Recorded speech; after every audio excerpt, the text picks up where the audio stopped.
Hello friends. तो देखो आज का हमारा क्वेश्चन है AC circuit containing L C and R in series. Inductor, capacitor और रेजिस्टर को सीरीज में कनेक्ट किया हुआ है एक एसी सर्किट के अक्रॉस। तो हमने उसमें इम्पीडेंस और फेज एंगल निकालना है। हम चेक करेंगे क्या वोल्टेज आ गया कि करंट आ गया। ठीक है, तो देखो इसके लिए पहले सर्किट बनाते हैं। तो सबसे पहले एल लिख लो, ये इंडक्टर आ गया, इसके बाद ये कैपेसिटर और ये रेजिस्टर। ठीक है, इनको कनेक्ट कर दिया है across N AC circuit in series. ठीक है, एल सी और आर। तो जो वोल्टेज होगी इनके अक्रॉस ये वी एल होगी, ये वी सी होगी और ये होगी वी आर। बाकी याद करना है हमने जो फेज रिलेशंस थे वोल्टेज और करंट के बीच में। सबसे पहले रेजिस्टर हमने पढ़ा था, सेम रिलेशन था, V और I सेम फेज में थे। इसके बाद देखो कैपेसिटर के केस में, कैपेसिटर के केस में करंट आगे है और वोल्टेज पीछे bye phase angle pi by 2। Current आगे वोल्टेज पीछे है। और इंडक्टर के केस में करंट पीछे वोल्टेज आगे है, यहां पे भी फेज एंगल पाई बाय 2। तो ये पहले जब हम फेज एंगल्स देखेंगे तो ग्राफ ड्रा करते हैं पहले। ठीक है, फेजर डायग्राम देखते हैं इनकी। तो होगा क्या कुछ इस तरह से। सबसे पहले करंट आएगी यहां पे, ये करंट का एक्सिस है। और स्टार्ट करते हैं देखो रेजिस्टर से। अगर रेजिस्टर से स्टार्ट करें तो वोल्टेज और करंट सेम फेज में, तो ये आ गई वोल्टेज। रेजिस्टर के केस में वी आर हमने इसको लिखा। इंडक्टर के केस में देखो वोल्टेज आगे करंट पीछे, तो वोल्टेज ये आ जाएगी। ठीक है, वी एल।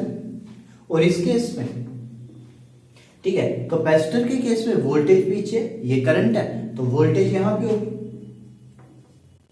वी सी। ठीक है, कैपेसिटर का केस है तो वी सी लिखेंगे।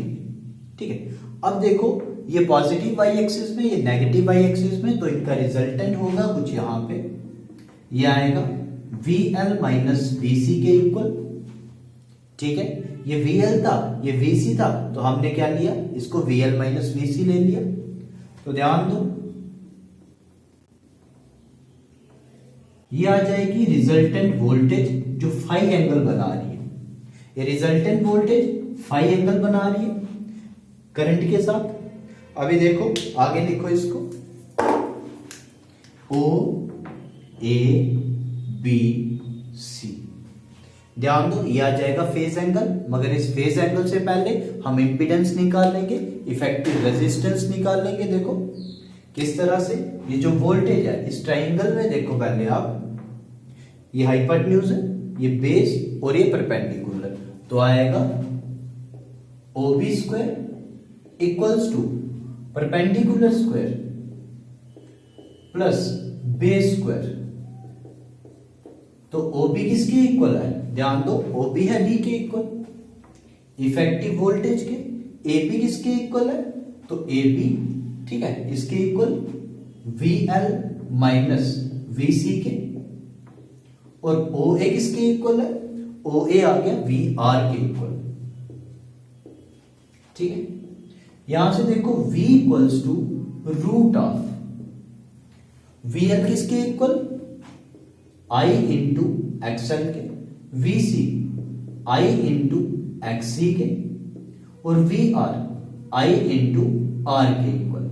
यहां से हम क्योंकि तीनों में आई है तो आई को कॉमन लेके बाहर निकाल सकते हैं। यह आएगा v equals to I root of X L minus X C का whole square plus R square. तो देखो v बाय आई क्या होगा, ये होगा z के इक्वल, जिसको हम बोलते हैं इंपीडेंस।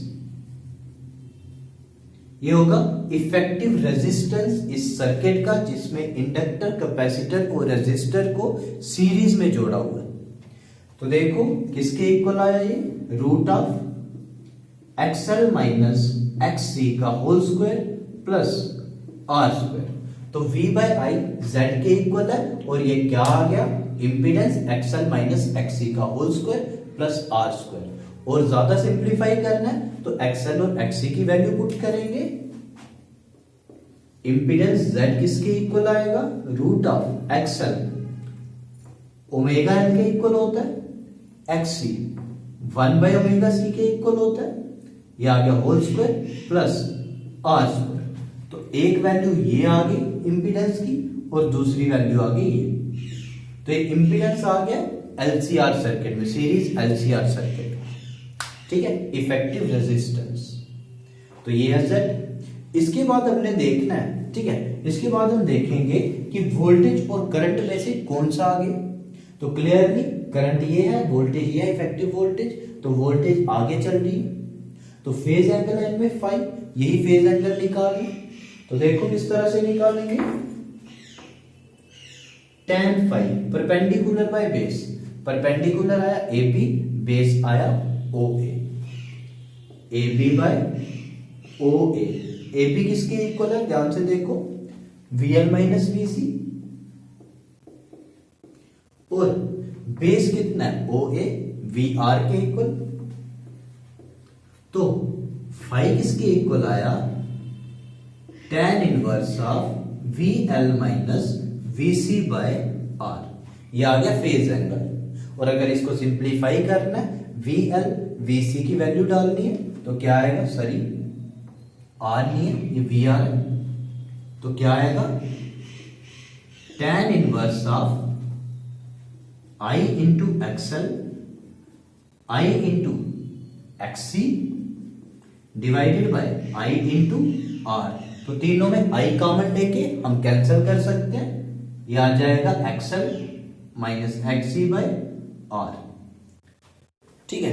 और ज्यादा सिंप्लीफाई करना है तो वैल्यू पुट करेंगे XL XC, ठीक है, XL की वैल्यू ओमेगा L और XC की 1 by omega C divided by R।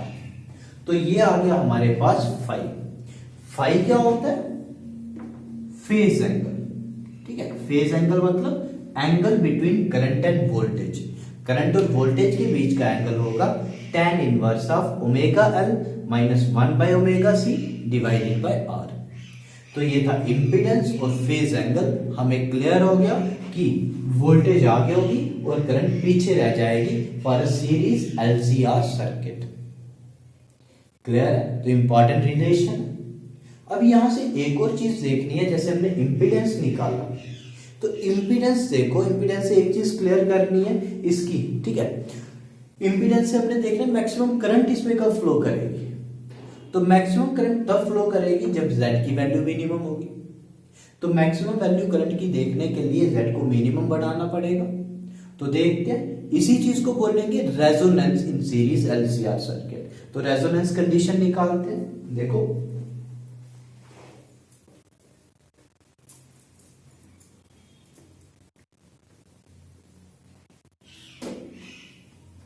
तो देखो रेजोनेंस किस तरह से निकलेगी, रेजोनेंस कंडीशन क्या होगी,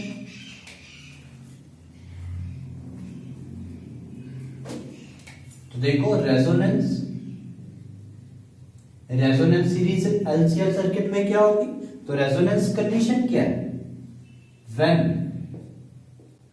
Z इज, ठीक है, when Z is minimum and I is maximum. तो ये होगी इसकी रेजोनेंस कंडीशन।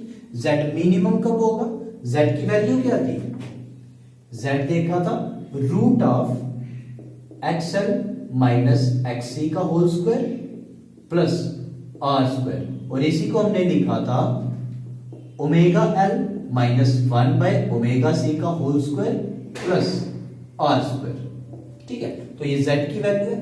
अभी देखो रेजिस्टेंस तो मिनिमम किसी चीज का हो नहीं सकता, मिनिमम हो सकता है, जीरो कभी नहीं हो सकता। इस रेजिस्टर का रेजिस्टेंस कभी जीरो नहीं होगा, इंडक्टर का रेजिस्टेंस कभी जीरो नहीं होगा, कैपेसिटर का रेजिस्टेंस कभी जीरो नहीं होगा। तो फिर ये मिनिमम कब होगा, अगर देखो XL और XC इक्वल आ जाते हैं तो क्या होगा, if XL equals to XC, XL XC के इक्वल आएगा तो देखो जेड दोनों इक्वल है तो इनकी सब्ट्रैक्शन 0 के इक्वल आएगी और जेड आ जाएगा आर जो कि जेड की मिनिमम वैल्यू होगी। ठीक है, इंपीडेंस मिनिमम कब होगा? जब एक्सएल एक्सी के इक्वल आएगा। एक्सएल एक्सी के इक्वल या फिर ओमेगा एल 1/ओमेगा सी के इक्वल। तो देखो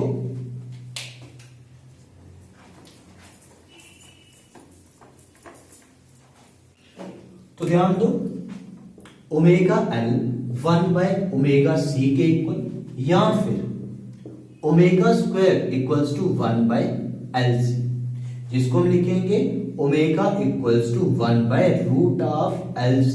ओमेगा है एंगुलर फ्रीक्वेंसी, अगर इस सर्किट की एंगुलर फ्रीक्वेंसी जो है वो होगी 1/√LC या फिर लीनियर फ्रीक्वेंसी होगी 1/2π√LC, तो क्या होगा?